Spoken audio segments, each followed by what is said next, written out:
Hey, what's happening, everyone? I'm SirJames coming at you guys with another video, and I hope you guys are doing well and are having an enjoyable weekend. Today, I'm here to finally give you my review of the Ultimate Works Jedi Fallen Order lightsaber. Yes, this thing that you guys have been waiting for quite some time, finally giving you my review here.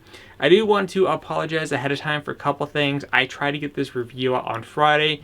Unfortunately, my bearded dragon had passed away this Thursday, so I was pretty upset to even consider doing a review at that time. And also, when we get to the outside portion of this review, you're going to notice me on one of the ends of these with the blades in.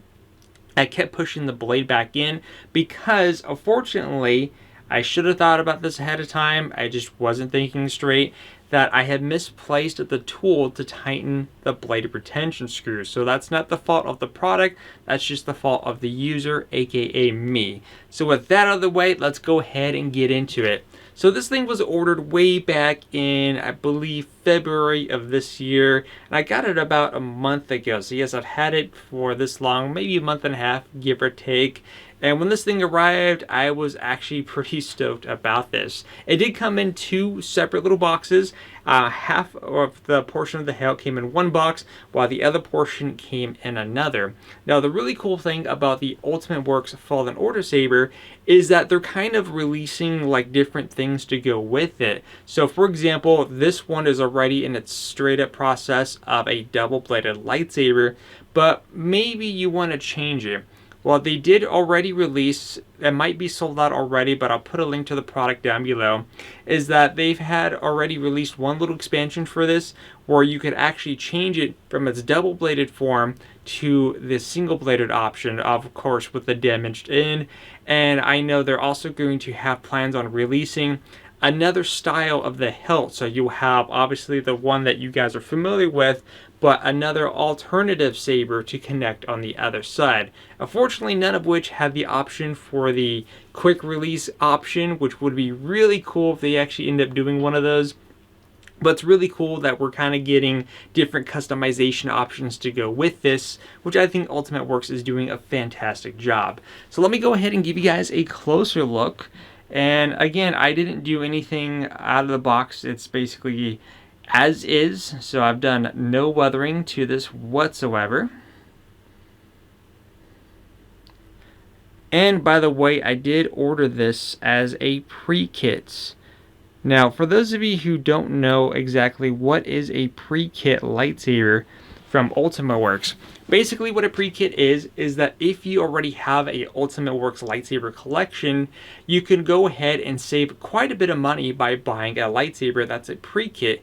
What it is that the NeoPixel portion and their connector on the inside is already pre-installed, so you can go ahead and take from an existing an Ultimate Works lightsaber, remove the chassis, and put it into your new hilt, just like that.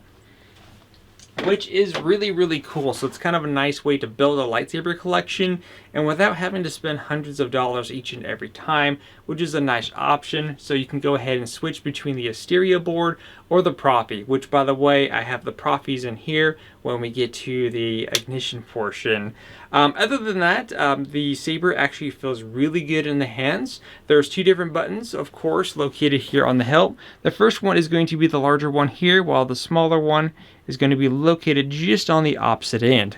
Now, in order to connect the different pieces together, what you're going to have to do to get access to your little chassis, if you will, you have to kind of unscrew this ring that's located right here. And then you can go ahead and slide that out. And there's our chassis. Now, of course, with this facing this way, that means that this is going to be our activation. If we were to take this and flip it around, then the activation will instead be the smaller button located here. And the way these connect are very simple. There's a little indentation, and all you have to do is basically line up the indentations, and then it's going to go ahead and secure perfectly fine. And sometimes you might have to move it and wiggle it around just a little bit in order to find that little niche. And once it's there, it is good to go. Next thing I'm going to go ahead and touch upon is, of course, the audio. Now, if you guys recall, I was really impressed with the Savage Opress Ultimateworks lightsaber, and the reason why is because they did a really good job with the audio ventilation. I'm happy to report that they did the same thing with this one. Now, obviously, instead of those large black grips covering the audio ports, they actually have little slots here on this end and this end, so meaning that every time you go and grab the hilt, the audio vents are pretty much going to be exposed, so you could still hear that nice, clear, crisp audio every time. And just to kind of give you the proper example, just in case if you can't hear it when we go outside.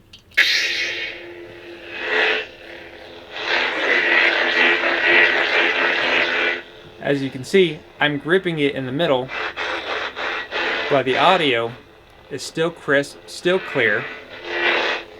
And you might be able to see it too. The little lighting there, if it will focus, there you go. That's kind of give you an idea where the ventilation holes are, but it's all the way around those sections. Other than that, again, the hilt is very comfortable, enjoyable to use, easy to set up, and again, I just have to give them props for such an amazing job. So without further ado, let's go ahead and step outside and give this a quick swing.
Alright, now that we got the swinging out of the way, like I said, there was that little mishap because I misplaced the tool, so I just had to work with what I had at the particular time. But again, the saber is definitely very nice, very comfortable, and I actually managed to kind of cut myself, actually. I gave myself just a little bit of a cut here. I'm not sure exactly what cut me. It could be maybe this little section here. I mean, part of the edge is a little sharp, but it's not like a deep cut. You know, I'm not going to bleed out or anything like that. But other than that, it's definitely a very nice, comfortable, and a must-have lightsaber, especially if you're a big fan of Jedi Fallen Order. And I know I didn't go crazy with the saber fonts just because I was having a slight issue with the prop view board that I didn't get with this help, by the way. And so I just kept it simple. I kept it more quote free. Some of you wanted to have at least a lightsaber review quote free. But anyways, let me know what you guys think about this product in the comment section down below.